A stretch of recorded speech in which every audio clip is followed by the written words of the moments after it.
Hey friends, I'm Dan Foulds. Hey, and I'm Brandon Bain. This is Rubbin' and Grubbin'. We are on the set of a live show at Coach's Corner. We talk about racing. Rubbin' is racing. Grubbin' is tasting, Dan. Because we're going to eat some good food tonight too. We got something really, really special to do now.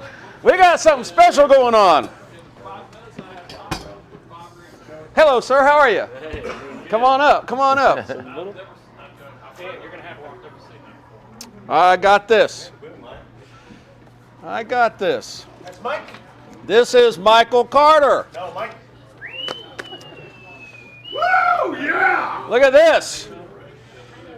This is actually quite an honor because, we sit up here and talk about racing, and this young man actually goes out and races. Yeah. The real deal. We are proud to welcome professional IMSA driver and Savannah native, BC graduate, I might add, Michael Carter, to our show. Welcome, sir. Yeah. Thanks for having me. Yeah, man. Absolutely. Thanks, Coach. Don't get ahead of me. Michael is currently racing in the Mazda MX-5 Cup and is crushing it. He's also a full-time student at Georgia Tech, majoring in finance and minoring in engineering. So he's like not just good-looking, he's brains too. He's smart. So how do you balance racing and school? It's definitely a balance, like you say. It's almost like a ballet, but school, believe it or not, comes first. I would think. Yeah. Racing has always been a part of my life, but it's always got to make the grades if I want to go racing. There you go. So, there you go. Yeah. Do you watch NASCAR? I do a little bit. Do you have a favorite driver? Favorite?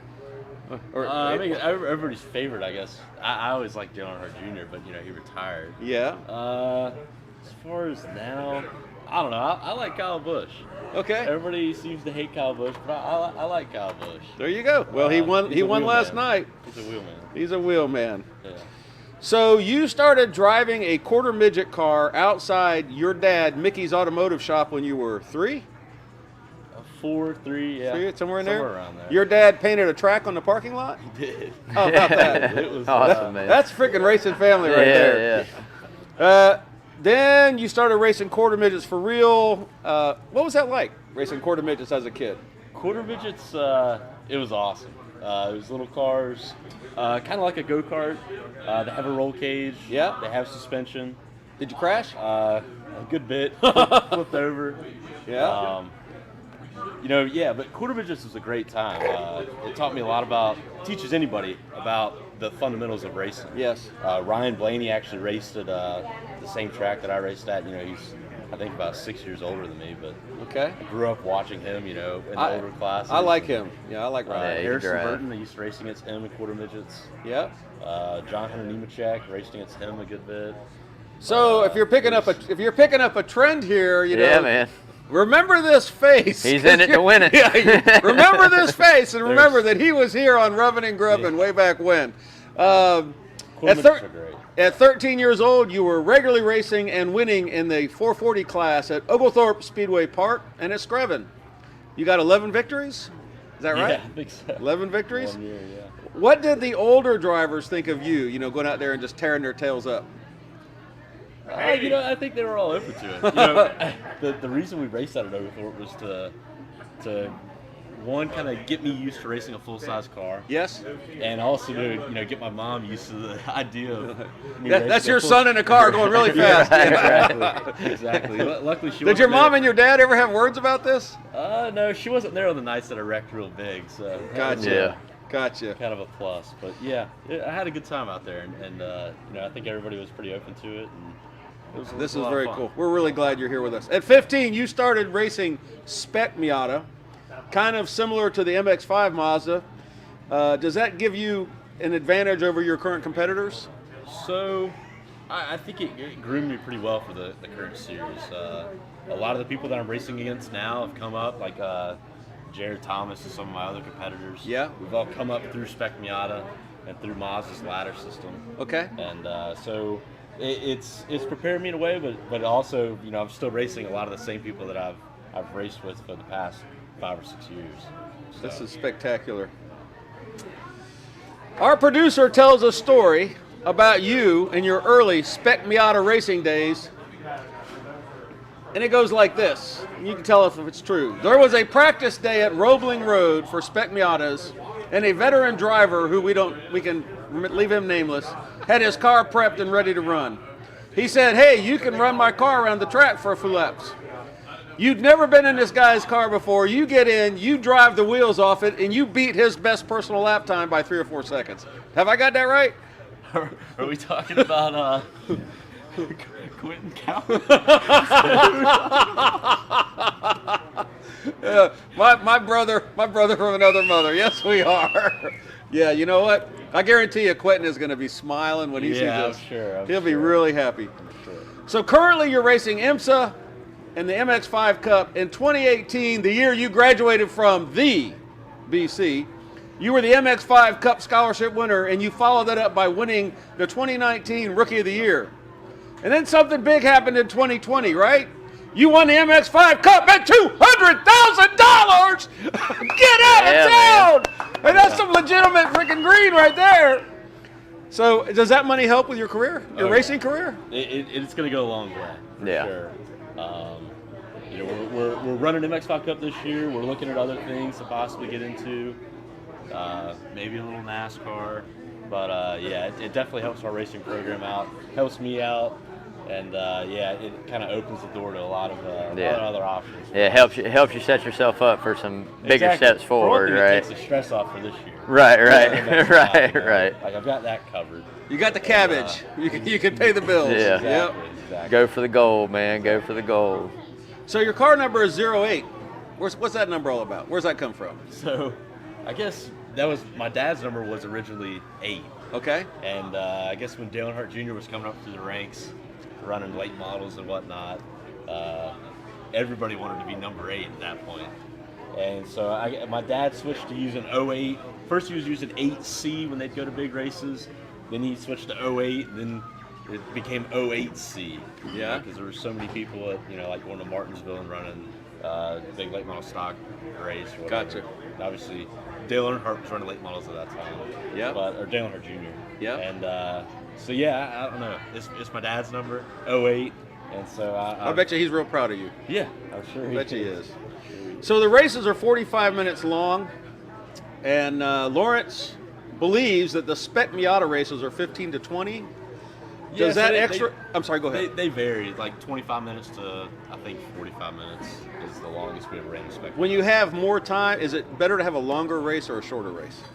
I like the longer races. It gives you time to let the field shape out, and I like to get the race down to 3 cars, not 20. Right. Yeah. Right. Yeah, I like the long races. It's not too long. 45 minutes seems like Goes by like pretty almost quick, an I'm hour, sure. but, Yeah. The race car, it's 20 laps.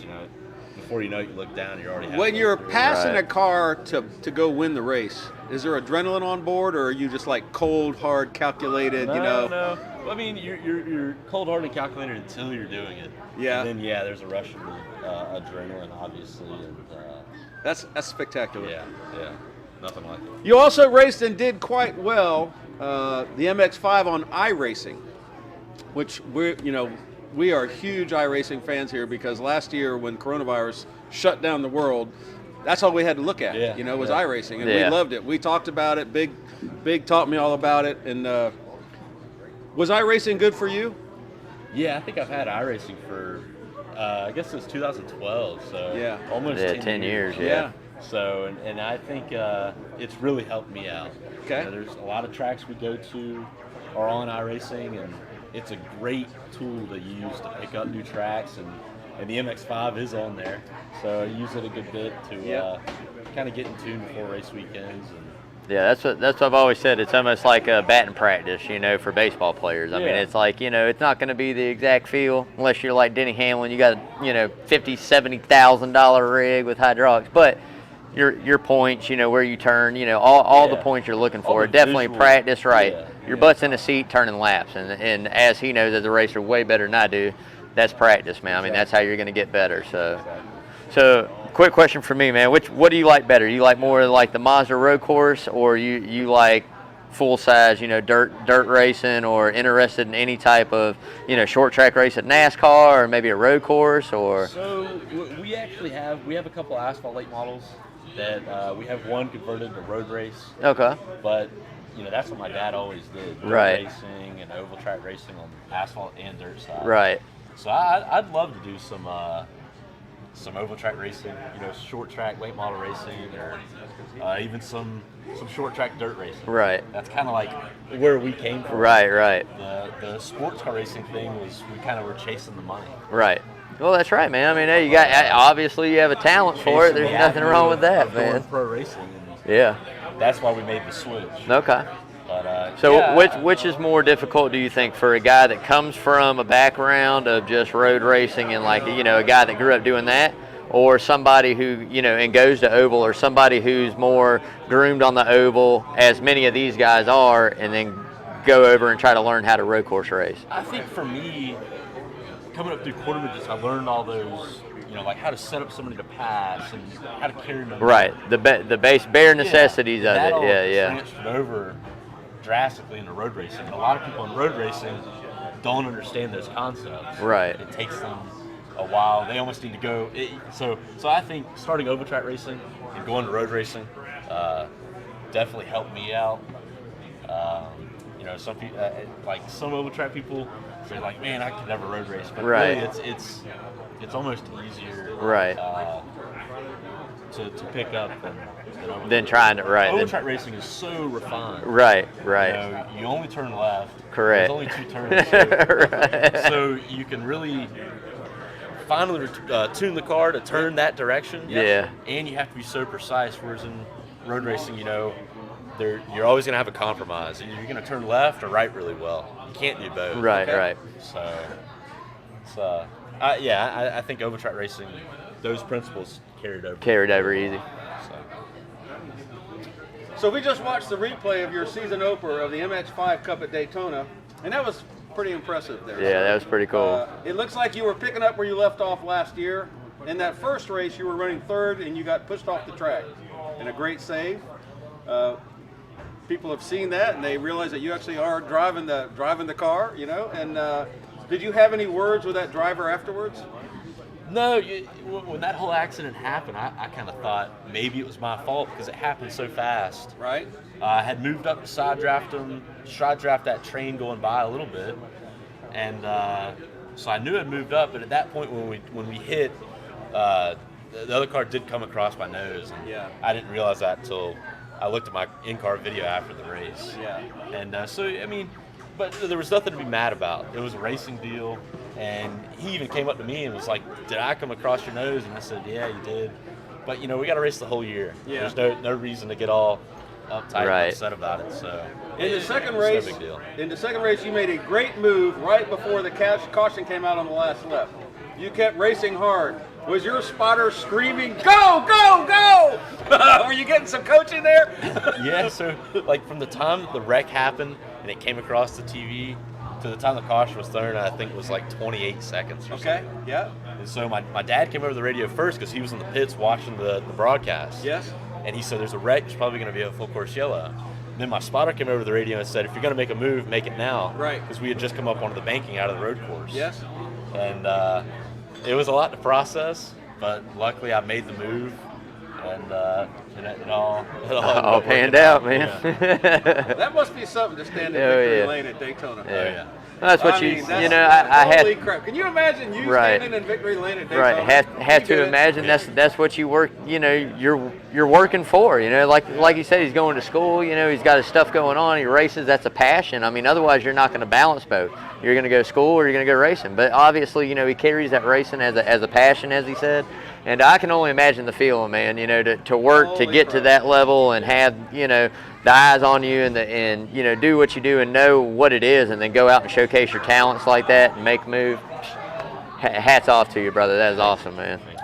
So your dad, Mickey, is also your pit crew, your mechanic, and your transporter. What does it mean to have your father in your corner each week? It means a lot. We've come up through the ranks together. I mean, I just turned 21, so the last 17 years, we've been that two-man team I think it's an advantage for us because, you know, as we've come up, like he knows how to he knows how I communicate, right? And you know how I, you know, what you mean and what you say, exactly. What I say, he knows how to tune to it, right? And that's something a lot of people don't have. Yeah, and, hard to find. And like you said, he does everything for me. He transports the car. You know, depending on school, I'll fly in, and you know, but he takes care of famous. all the. He takes care of all that. That's awesome. The logisticals, you know. It's. So we hear that there's some talk about you maybe running an Xfinity race in the near future. Any plans? Anything no going plans. on with that? No plans yet. It just depends on, like, kind of like. What comes together, really. Yeah. Well, if you're a NASCAR fan, I'm going to tell you something. I want you to, I said this before, I'm going to say again, look at that face. Remember this talk. Because, you know, the day's going to come when somebody's going to pull this tape up in 20 years and they're going to go, holy crap, that dude was on Rubbin' and Grubbin' back in the day. We'll see.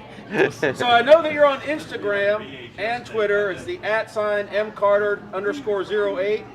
If people want to follow your journey on social media, how else can they do that? Yeah, so Facebook, we're at Michael Carter Racing. And Instagram, I think it's Michael Carter 08 or whatever. You can go to the Coach Carl DeMasi Sports Report and see about it there. But you can follow our series at Mazda MX-5 Cup on Facebook. And I think it's Global MX-5 Cup on both Twitter and Instagram. Awesome. So, Next race at Sebring. yes. March 19th. I've actually been to Sebring as a warrant officer in the Army for a field problem. Really? I know Sebring.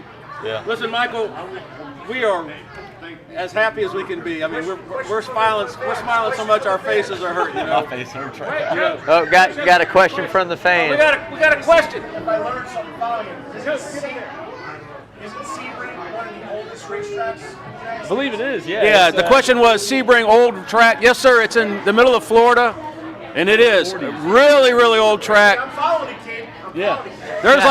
There's a World War II airfield there. Before we got really into race car driving, can you tell me what? Listen, you notice that he showed up and we got 100 people in this place now? Here's one for you. What sport did he participate in high school sports? High school sports? Did you play high school sports? Oh yeah, he did. I did one sport in high school. What was Basketball.